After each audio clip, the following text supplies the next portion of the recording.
அனைவருக்கும் காலை வணக்கம்.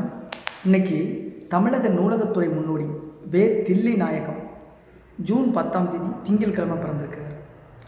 இவர் தமிழக நூலகத்துறையின் முன்னோடி மற்றும் பொது கல்வித்துறை இயக்க முதல் நூலகர். டிபார்ட்மெண்ட் ஆஃப் பப்ளிக் எஜுகேஷனோட அந்த டிபார்ட்மெண்ட்டில் முதல் லைப்ரரியனாக இருந்திருக்கார். தேனி மாவட்டம் சின்னமன்னூரில் 1925 பிறந்தவர்.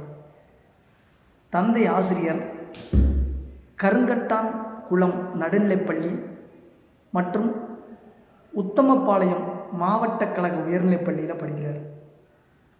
மதுரை அமெரிக்கன் கல்லூரியில் இளநிலை கல்வி பயில்கிறார்.